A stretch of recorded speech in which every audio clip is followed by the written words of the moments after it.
मेरे साथ आज एक खास मेहमान है, विनय दुबे। आप सब जानते हैं इनको।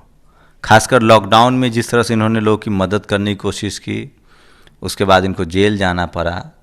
लेकिन सबसे खास बात है कि तमाम विपरीत परिस्थितियों के बाद भी सच्चाई, सेकुलर जो फैब्रिक है भारत का, उस पर, और डॉक्टर कफिल की रिहाई के लिए, और तमाम ऐसे मुद्दे पर, और मीडिया पर बहुत हमलावर होते हैं। विनय ऐसा क्यों सोचते हैं, क्यों करते हैं? क्या इनकी बीजेपी से या कांग्रेस से प्यार है, बीजेपी से कोई दुश्मनी है, मोदी जी से कोई दुश्मनी है? क्या है वजह और क्यों है इतना हमलावर?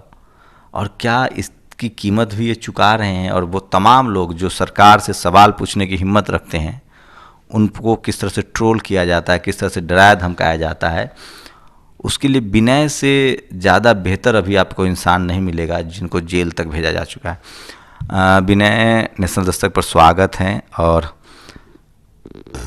बहुत डर लगता है आजकल। किस चीज़ का डर सर?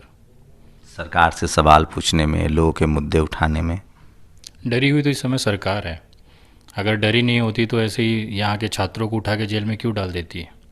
इस समय मुझे जो लग रहा है, देश के अंदर जो हालात हैं वो कहीं ना कहीं भारतीय जनता पार्टी की जो केंद्र सरकार है, ख़ास तौर पे उनकी फटके चौड़ी हो चुकी है हम लोगों से।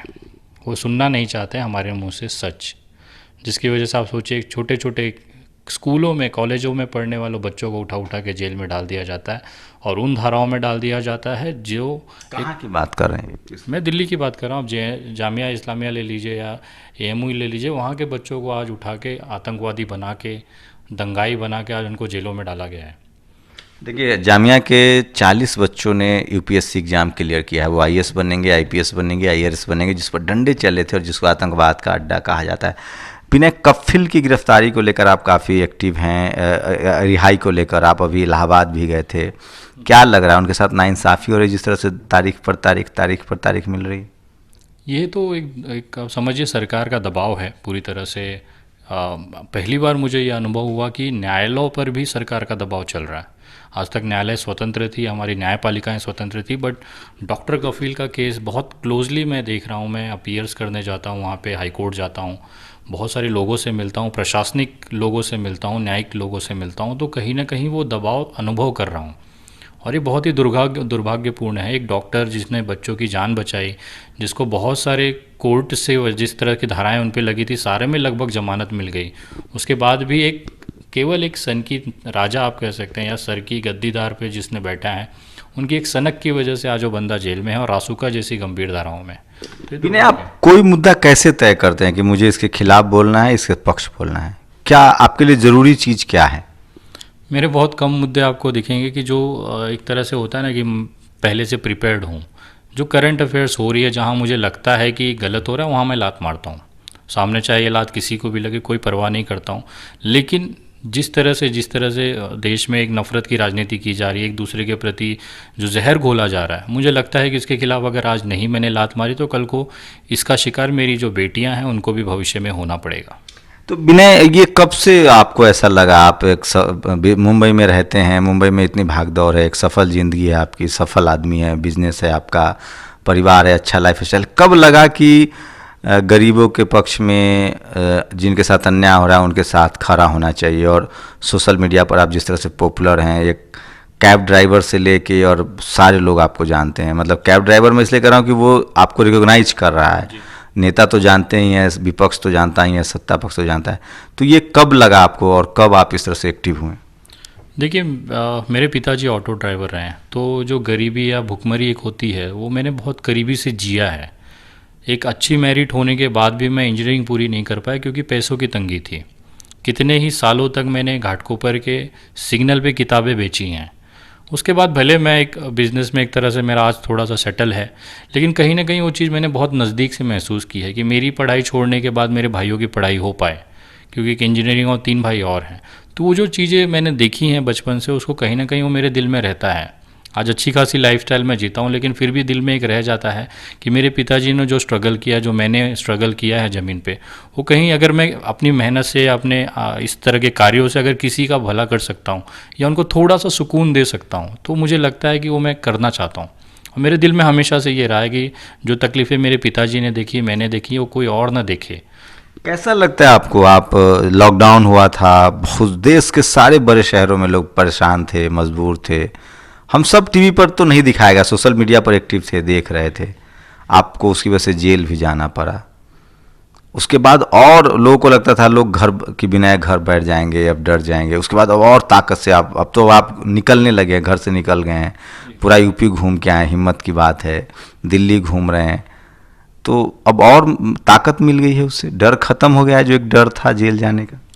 देखिए, डर तो मेरा 2 साल पहले ही ख़त्म हो गया। जब मोदी जी आए थे कल्याण में मेट्रो के उद्घाटन में, उस समय मैंने उनको जब काले झंडे दिखाए थे, उसके बाद जब वो गिरफ्तारी हुई थी उस समय ही मेरा डर निकल गया था। तो जेल वगैरह मुझे पता है कि आज नहीं तो कल मैं सैकड़ों बार जाऊंगा, भविष्य में भी जाऊंगा। वो डर अब उस चीज़ का नहीं है। डर ये होता है कि कोई गलत काम ना हो जाए, किसी एक ऐसे व्यक्ति का नुकसान ना हो जाए मेरी वजह से, उसका एक डर मेरे अंदर रहता है। लोग कह रहे हैं कि आप बीजेपी के विरोधी हैं, कांग्रेस या शिवसेना के सपोर्टर हैं, जबकि आपको शिवसेना की सरकार में जेल भेजा गया। मुझे समझ में नहीं आ रहा लोगों के अंदर ये क्यों ये माइंडसेट होता है। अगर मैं बीजेपी का विरोध कर रहा हूँ इसका मतलब मैं कांग्रेसी नहीं हूँ। अगर मैं कांग्रेसी होता या शिवसेना से मेरे अच्छे संबंध होते या किसी भी राजनीतिक दल से मेरे संबंध होते तो मैं महाराष्ट्र के बांद्रा के दंगे के बाद मुझे गिरफ्तार नहीं किया गया होता। रही बात मैंने कुछ किया नहीं था उसमें, या कुछ चीज़ें कानूनी प्रक्रिया पे कोई एविडेंस नहीं थे उनके पास, जिसकी वजह से माननीय न्यायालय ने मुझे जमानत दी है। तो लोगों को लगता है कि विनय दुबे, आजकल हालात इस तरह के हैं, जो खासकर जो जनरल कैटेगरी के लोग हैं, जो सवर्ण जातियां हैं, जिनको आरक्षण से प्रॉब्लम है, जिनको मुसलमानों से प्रॉब्लम है, वो सब बीजेपी के साथ में। कोई इक्का दुक्का दुबे, शर्मा, वर्मा, बनर्जी जो है वो बीजेपी के खिलाफ बात करता है, तो लोग उसको समझते हैं कि चलिए कांग्रेस का समझ। जबकि आजकल तो कांग्रेस के शर्मा वर्मा जी विधायक जो 119 वो बीजेपी में जा चुके हैं। क्या आप इस बारे में देश को बताना चाहते हैं, तमाम सोशल मीडिया पर जो आपको जानते हैं, कि आपकी लड़ाई सिर्फ न्याय के लिए है, किसी पार्टी या किसी पॉलिटिक्स में नहीं है यहाँ पर? मेरी लड़ाई हमेशा मुद्दों की रही है सर। अगर कोई टॉपिक गलत है तो उस पर मैंने लात मारी है, और जहाँ अच्छा काम हुआ है वहाँ तारीफ़ भी की है। आप मेरे सोशल मीडिया के पोस्ट उठा के देखेंगे, कहीं कहीं जगह मैंने बीजेपी की तारीफ़ भी की है। कोई अच्छा काम जो मोदी जी का कोई काम पसंद हो आपको? काश ये होता और मैं कह पाता आपको। कोई ऐसा काम अच्छा नहीं लगता है? कोई आज तक ऐसा लगा नहीं नोटबंदी, सर। जूता ढूंढना पड़ता है मुझे जैसे ये शब्द मेरे कानों में। जीएसटी। बहुत छोटे व्यापारी हैं, अभी 20 लाख करोड़ का अनाउंसमेंट कर दिया उन्होंने लॉकडाउन में। तो बोलने के लिए तो मैं भी 50 लाख करोड़ का कर दूँ, देना थोड़ी है। जनता समझ रही चीज़ों को, तो जुमला तो मैं उनसे अच्छा फेंक लूँ। राम मंदिर बनवा दिए अब तो, कम से कम आप ब्राह्मण हैं, राम मंदिर बनवा दिए। उन्होंने बनवाया है। अगर उन्होंने बनवाया है तो उनके ही सांसद सुब्रमण्यम साहब में क्यों चिल्ला रहे हैं? मोदी जी का राम मंदिर में कोई कंट्रीब्यूशन नहीं रहा है। जो लड़ाई लड़ी गई, जिन्होंने लड़ी, वो बेचारे घर बैठे हुए हैं। लाल कृष्ण आडवाणी को साइडलाइन कर दिया गया, जिन्होंने पूरे देश में ये मुद्दा उठाया। जो लाल कृष्ण आडवाणी का नहीं हुआ वो हमारा कैसे हो सकता है? और मोदी जी का तो यहाँ पे घंटा भर का कुछ नहीं है उनका इस मामले में। भले दुनिया उनके जो अंड भक्त हैं वो समझें, लेकिन हम तो समझ रहे हैं। आप ये अब शब्दों का इस्तेमाल क्यों करते हैं? ये तो आरएसएस की पहचान है, या जो संघी लोग हैं वो ट्रोलर जो गाली देते रहते हैं। भारत स्वतंत्र है सर, देश में सिर्फ उनके पास गाली देने का कॉपीराइट नहीं है। एक से एक सुंदर सुंदर गालियाँ हम भी रखते हैं। जैसा गाल वैसी स्वागत। अच्छा, आप इतना फेमस है, अभी मैं देख रहा हूँ एक निषाद जी हैं, वो आपको विनय भैया कहते हैं। आपको पता है आपके कितने चाहने वाले हैं, फैंस हैं, लोग आपको हर बात में एग्जाम्पल देते हैं। विनय दुबे आपको सबसे बहादुर सोशल मीडिया पर एक्टिविस्ट माना जा रहा है। तो तारीफ तो मिल रही है, लेकिन कभी डर भी लगता है जब ट्रोलर आपके पीछे होते हैं, और सत्ता से आप अमित शाह मोदी के खिलाफ बात करना, पत्रकार सब हम जैसे पत्रकारों की औकात नहीं है। देखिए, हर एक चीज़ की कीमत होती है सर। जो आज सबको लगता है कि लोग, मेरे को अच्छा लगता है जब मैं बाहर निकलता हूँ लोग सेल्फियाँ लेते हैं। इवन कल एक गाड़ी ड्राइवर ने मैंने उनको नाम तक नहीं बताया था, बट वो बंदा पहचान के फिर रात में ड्रॉप करने के बाद सेल्फी। एक अच्छी चीज़ लगती है कि लोगों के अंदर मैं जो मेहनत कर रहा हूँ उसका एक्नॉलेजमेंट है। बट उस चीज़ तक पहुँचने के लिए मैंने क्या खोया है, मैंने किस तरह से परिस्थितियाँ देखी हैं, आप समझिए कभी भी जान का खतरा हो सकता है। ये मीडिया वालों से आपकी इतनी दुश्मनी क्यों है? मैं अखबार टेलीविज़न वालों को बहुत लताड़ते हैं आप। गोदी मीडिया खास तौर पे दलाली की जो चरम सीमा होती है, मतलब एक भड़ुआगिरी जिसे हम कह सकते हैं। एक वैश्यालय पे बैठा हुआ दलाल इनसे लाख गुना बेहतर है। कम से कम वो बता देता हूँ कि हाँ मैं दलाली करूँगा, मुझे पैसे चाहिए। बट ये अपने आप को देशभक्त भी दिखाएंगे, ये अपने आप को देश के प्रति सबसे वफादार दिखाएंगे, और एक वैश्यालय से ज़्यादा भड़ुआगिरी ये करते हैं। ये गुस्सा मेरे अंदर, अरे आप कर रहे हो दलाली, खुल के बोलो मैं मोदी जी का दलाल हूँ, हम सब स्वागत करेंगे, हार माला पहनाएंगे। लेकिन आप दिखाओगे एक अलग चेहरा और करोगे कुछ, तो गालियाँ तो बनती हैं और हम देंगे। ये जो आपको कब ऐसा लगा कि इस देश में मुसलमान हो या गरीब हो, जिसको हम लोग दलित, SC ST OBC कहते हैं, आपकी जाति की समझ नहीं, आपने बताया, तो उनके साथ भेदभाव होता है? कम से कम मुसलमान से धार्मिक भेदभाव तो होता है, आपको लगता है? कब से लगा ऐसा? सर 2014 तक मुझे महसूस तक नहीं हुआ कि देश में हिंदू और मुसलमान नाम की चीज़ होती है। मैं जिस परिवेश में रहा हूँ, एक मेट्रो सिटी है, आर्थिक राजधानी है देश की, हमारे कितने ही भाई बंधु हैं जो मुस्लिम समाज से रहने के बाद भी हमें रियलाइज़ नहीं हुआ। लेकिन जब से ये मोदी जी आए हैं, वो उंगली दिखा दिखा के बता रहे हैं ये दाढ़ी वाला है, ये टोपी वाला है, ये मुस्लिम है, ये हिंदू है। ये जो फ़र्क है, ये इस देश का जो आत्मा है, जो सोल है, वो हो नहीं सकता है।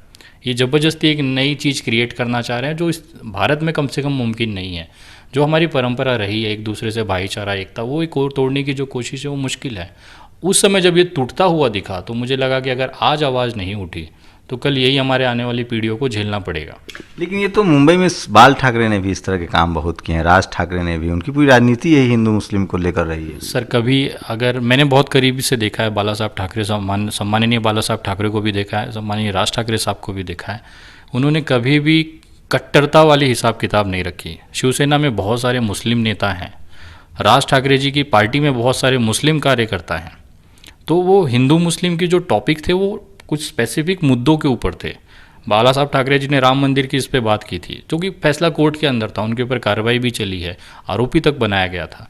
तो बट उनका जो स्पेसिफिक, वो मुस्लिम समाज को टारगेट नहीं करते थे कि हाँ भाई मुसलमान नहीं चाहिए देश में।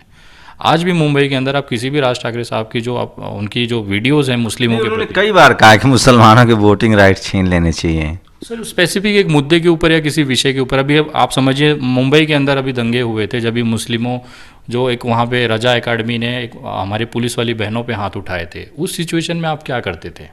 आप भी उसी तरह से एक प्रतिक्रिया देंगे क्योंकि गुस्सा होता है मन में। लेकिन एक छोटा, बीजेपी भी तो वही कर रही है। बीजेपी ने तो शिवसेना से ही सीखा है, क्योंकि मुंबई में शिवसेना हमेशा महाराष्ट्र में मजबूत रही है। बीजेपी की पूरी राजनीति है हिंदू मुस्लिम करके, क्योंकि उसको फ़ायदा मिलता है उससे। तो ये आपको क्या लगता है, ये क्यों गलत है? आपको गलत क्यों लगता है? उनकी राजनीति है ये। सर देखिए, अभी तक जो राम मंदिर या हिंदू मुस्लिम चल रहा था वो मुद्दों पे चल रहा था, अब इसे व्यक्तिगत कर दिया गया है। व्यक्तिगत इसके लिए कि आप मुस्लिमों के साथ नहीं रह सकते, हिंदुओं के दिल में ये डाला गया है, एक डर की जो धंधा है। अच्छा, इससे सवर्ण समाज अपने आप को कैसे रिलेट, उसे अच्छा लगता है कि जाति बनी रहे, आरक्षण खत्म हो, मंदिर बन जाए, मुसलमानों को दूसरे दर्जे का नागरिक बना दिया जाए? उन लोगों को क्या कहेंगे जो खासकर सवर्ण समाज के लोग हैं, जो बीजेपी के सपोर्टर है, जो नहीं समझ रहे हैं कि बेरोजगारी है, जीडीपी गिर रहा है, रोजगार खत्म है? तो इसको लेकर कभी आपको मन में सवाल आता है कि इस पर भी बात की जाए, गाली गलौज की भाषा छोड़ के नौकरी चाकरी, बेरोजगारी? या तमाम जो बीजेपी के सपोर्टर है वो इतने अमीर हैं कि उनको कोई फ़र्क नहीं पड़ता है, सालों भी वो ऐसे निकाल सकते हैं? तो सर अगर इतने अमीर होते तो 10 पैसे पोस्ट के लिए हमारी गालियाँ ना खाते होते हैं। एक पोस्ट का 10 पैसा, एक ट्विटर का 2 रुपया लेते हैं और हम जैसे लोगों से सेवा लेते हैं। तो पैसे हैं, अमीर है तो साइड कर दीजिए आप। आज भुखमरी की नौबत है उनको, तेल बचाना मतलब गाड़ी में तेल डालने के पैसे नहीं है। मैं उत्तर प्रदेश यात्रा पे था, जिस तरह से आप बोल रहे हैं सवर्ण समाज का क्या हालत है, क्या रुख है बीजेपी के लिए, इस बार आप कैमरा घुमा लीजिए उत्तर प्रदेश में, खासतौर पे ब्राह्मण समाज जहाँ से मैं आता हूँ, इस समय तो अगली बार आके देखिए वो मैदान में, उनको अपनी औकात समझ में आ जाएगी। जिस तरह से ब्राह्मणों की हत्या की जा रही है, जिस तरह से वहाँ पे प्रताड़ना भारत, वहाँ के उत्तर प्रदेश सरकार द्वारा की जा रही है, अब धीरे धीरे मोहभंग हो रहा है। जिस तरह से सवर्णों को एक अभिमान था भारतीय जनता पार्टी का, जब उनके घर के बच्चे मरने शुरू हुए हैं, खाने के लाले पड़ने शुरू हुए हैं, तब उनको समझ में आ गया है कि भाई देश में काम, अस्पताल, शिक्षा की ज़रूरत है, ना कि मंदिर और मस्जिद की। तो आने वाले समय में इसका रिएक्शन दिखेगा, क्योंकि लोगों को एहसास हो चुका है इस चीज़ का। और ख़ास तौर पे सवर्ण का तो नहीं बता सकता, लेकिन ब्राह्मणों की तरफ से अब बीजेपी के खिलाफ जो मुहिम चालू है ज़मीनी स्तर पे, ब्राह्मण लॉबी एक्टिवेट है, लोग एक्टिवेट हैं, युवा एक्टिवेट हैं, कि इस बार शायद बीजेपी को उखाड़ फेंकने की तैयारी होगी, जो हमारी तरफ से एक प्रयास है। सोशल मीडिया को लेकर क्या कहेंगे? चूँकि अभी भी जो एंटी आरएसएस, एंटी बीजेपी है, जो सोशल जस्टिस या मुस्लिम्स के जो हैं या जो सेकुलर के पक्ष में हैं, इवन कांग्रेस समेत तमाम पार्टियां सोशल मीडिया पर कमज़ोर है। तो लगता है कि आप लोग जो ये सब चला रहे हैं अभियान संविधान के पक्ष में या देश के सेकुलरिज्म के फैब्रिकेशन के लिए, इसमें कामयाब हैं? क्योंकि उनके पास बहुत संसाधन है, बहुत पैसा है, उनके पास पेड वर्कर्स हैं। सर उनके पास बहुत मैन पावर है, पैसा है, संसाधन है, हमारे पास संविधान है। इस देश जो है ना, इस संविधान से चलेगा। कहीं ना कहीं आगे उनको भी इसके सामने झुकना पड़ता है।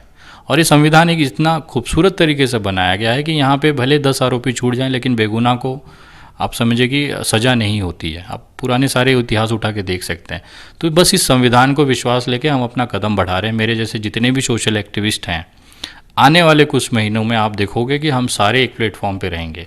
अच्छा, आपको पूरे देश में आप लोग एक प्लेटफॉर्म बना रहे हैं, सब लोग उससे मिल रहे हैं, लगभग लोगों से आपकी बातचीत होती है? लगभग जितने सामाजिक कार्यकर्ता हैं, सोशल एक्टिविस्ट हैं, जो सोशल मीडिया पे एक्टिव हैं, ज़मीनों पे एक्टिवेट हैं, मैं इस समय देश की यात्रा पे इसी के लिए निकला हूँ, क्योंकि हम अलग अलग मुद्दों पे लड़ते हैं, वो हल्का पड़ जाता है। लेकिन हम सब जब एक तरह से चेन्नई से लेके कन्याकुमारी से लेके आप अगर लद्दाख ले तक अगर एक साथ आवाज़ उठेगी तो उसका इम्पैक्ट पड़ेगा। राजनीति में क्यों नहीं आते हैं आप लोग? क्योंकि आप जैसे लोगों की ज़रूरत है। लोग कह रहे हैं कि जो लोग इतना ईमानदारी से बीजेपी के खिलाफ बोल रहे हैं वो नेता बनेंगे तो अच्छा होगा। इतना तो राहुल गांधी नहीं बोलते। सर, राजनीति एक ऐसा चीज़ है, यहाँ आने के बाद आदमी बदल ही जाता है। बहुत सारे उदाहरण हैं देश के अंदर। बहुत ऐसे उदाहरण जो लोग नहीं बदले हैं। बहुत कम है ना सर, 0.01% है। ये एक ऐसी जगह है ना, एक जिस दिन हमारे मन में राजनीति आ गई उस दिन समझिए हम इतनी खोल के प्रखर तरीके से अपनी बात नहीं रख पाएंगे। उन तमाम लोग को क्या कहेंगे जो डर की वजह से हक की बात नहीं करते हैं, ईमान की बात नहीं करते हैं? वो जानते हैं, समझते हैं, लेकिन डरे रहते हैं। कभी नौकरी का डर, कभी परिवार का डर, सबसे बड़ी बात जान का डर। मेरे को एक बात बताइए सर, वो भले इतने लाख डरे रहें, परिवार मरेंगे ना, एक दिन तो मरना ही है। पता चला रास्ते चलते कोई ट्रक चढ़ गई, कैंसर हो गया, कोरोना हो गया, मरेंगे ना। लेकिन जब तक ज़िंदा है तो कम से कम ज़िंदा होने का एहसास तो कराओ। हमारे पास ऊपर वाले ने एक ज़बान दी है, दिमाग दिया है। अगर हम सही गलत जानते हुए भी अगर चुप हैं तो ऊपर वाला भी पछता रहा होगा कि इसको हमने इंसान बना दिया। आपको पता है, मैं आपको एक मतलब एक्टिविस्ट भी, और इतनी बारीक नज़र है आपकी, हर चीज़ आपको पता है देश के बारे में, क्या चल रहा है, नेताओं की क्या प्लानिंग है। बहुत पढ़ना पड़ता होगा, टीवी देखना पड़ता होगा, सोशल मीडिया पर एक्टिवेट रहते हैं। मैं आपको अगर हकीकत बताऊं, मेरी पर्सनल लाइफ है, मैं कभी न्यूज़ चैनल नहीं देखता हूँ। मेरे को जो भी चीज़ें हैं, अगर किसी ने मुझे कुछ भेजा कि विनय जी ये वायरल हो रहा है, तो उसको मैं क्रॉस चेक करता हूँ मेरे सोर्सेज, चाहे वो सरकारी हो चाहे जहाँ से हो। और अगर मुझे लगा कि भैया ये गलत मिल गई है तो लात चलेगी। तो मेहनत या पढ़ना वढ़ना ऐसा कुछ भी नहीं है, करंट अफेयर्स लोगों की तरफ से चलती हैं और जो भी हो पाए कंटेंट हमें मिल जाता है। वायरल हो रहा है तो क्यों वायरल हो रहा है, क्या है उसका तथ्य है, सही है गलत है, उसके बाद अपनी बात रखता हूँ। बंद कराओ।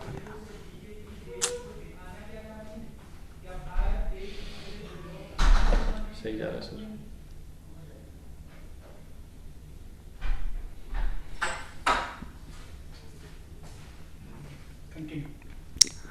बिना ये जो आपका सफ़र था वो बहुत आगे निकल चुका है। अब तो आप अपने हाथ से भी निकल चुका है मामला। अब तो आप रोल बैक नहीं कर सकते, कदम पीछे नहीं खींच सकते। सवाल ही नहीं सर। जब तक मेरा जो उद्देश्य है, मेरा मोटिव जो है वो भाजपा मुक्त भारत है। जिस दिन ये हो जाएगा उस दिन विनय दुबे घर बैठ जाएगा। मेरा आखिरी टारगेट वही है। 1100 दफ्तर बने उनके देश में, आप कह रहे हैं भाजपा मुक्त भारत है। तोड़ने में भी ज़्यादा समय नहीं लगेगा सर, और टूटेगा, पक्का है टूटेगा। ये जितना अपनी ताकत लगाना है लगा ले। आने वाले समय में सरकार किस तरह से कुत्ते की तरह उनकी हालत होगी कि लोग भारतीय जनता पार्टी का झंडा लगाने से भी डरेंगे। क्यों, कैसे, ऐसे क्यों लग रहा है? अभी तो वो टीवी उनके कब्जे में, अखबार उनके कब्जे में है। लोग को गरीबी, कोरोना जैसे महामारी में वो भी खुश हैं, बाढ़ है फिर भी खुश हैं। ये आपको दिखाया जा रहा है। ज़मीन पे उतरिए, भुखमरी पे उनका कोई कब्ज़ा नहीं है, लाशों पे उनका कोई कब्ज़ा नहीं है, इलाज में उनका कोई कब्ज़ा नहीं है। जो आम जनता महसूस कर रही है। क्या महसूस कर रही है? सर सिंपल है, उनके घर पे आज नौकरियां नहीं हैं, बेरोज़गारी इस हालत में। जो काम चल रहे थे वो भी बंद है, लोगों से उधार लेके काम चलाना पड़ रहा है, रिश्तेदारों से पैसे मांग के राशन भरा रहे हैं। कितने ही मैसेज मैं आपको दिखाऊं, कम से कम 50,000 मैसेज मेरे पास होंगे। 500 200 रुपये लोगों ने। सब मुसलमान होंगे या दलित हो सकते? ऐसा नहीं है, कैटेगराइज नहीं कर सकते हैं, लेकिन हकीकत ये है ग्राउंड लेवल की कि स्थिति ये है और भयानक है। आप अस्पताल में जाओ, आपको बेड नहीं मिलेगा, वहीं आप पैसे भर दो, प्राइवेट अस्पताल आपको चूस लेंगे, घर तक बिक जाएगा, आप इलाज नहीं करा पाओगे। इस स्थिति में आखिर जिम्मेदार कौन है? सरकार। उनको जब ये सारी चीज़ें बनानी चाहिए थी तब वो अपने मंदिर मस्जिद में बिजी थे, कहीं आप सभा लेने में बिजी थे, नमस्ते ट्रम्प करने में बिजी थे। तो दस्तक देखने वालों से कुछ कहेंगे आप? कोई खास एक खास रिक्वेस्ट है आपके चैनल के माध्यम से तमाम देश के लोगों को कि जहाँ पे भी गलत हो वहाँ पे आवाज़ उठाना सीखिए, क्योंकि अगर आज चुप रहे तो कल आपके बच्चे इसका खामियाजा ज़रूर भुगतेंगे, फिर रोना नहीं कि हम चुप थे। भारत में जो मैं कहता हूं कि सोशल मीडिया ही बहुजन मीडिया और सोशल मीडिया ही सच्चा मीडिया है, वो यकीन मानिए वो सिर्फ और सिर्फ विनय जैसे लोगों की वजह से है। विनय जैसे लोग जो लगातार उस पर बात करते हैं, उससे सोशल मीडिया की विश्वसनीयता जो है वो बहुत मजबूत हुई है। शुक्रिया विनय हमसे बात करने के लिए। बहुत बहुत धन्यवाद सर। नेशनल दस्तक की आपसे गुजारिश है कि अगर इसको बचाना चाहते हैं तो नेशनल दस्तक को सब्सक्राइब करने के लिए रेड कलर के सब्सक्राइब बटन को दबाएं, फिर बेल आइकन की घंटी दबाएं। नेशनल दस्तक को बचाने के लिए बहुत ज़रूरी है कि हर खबर को शेयर करें, लाइक करें, कमेंट जरूर करें।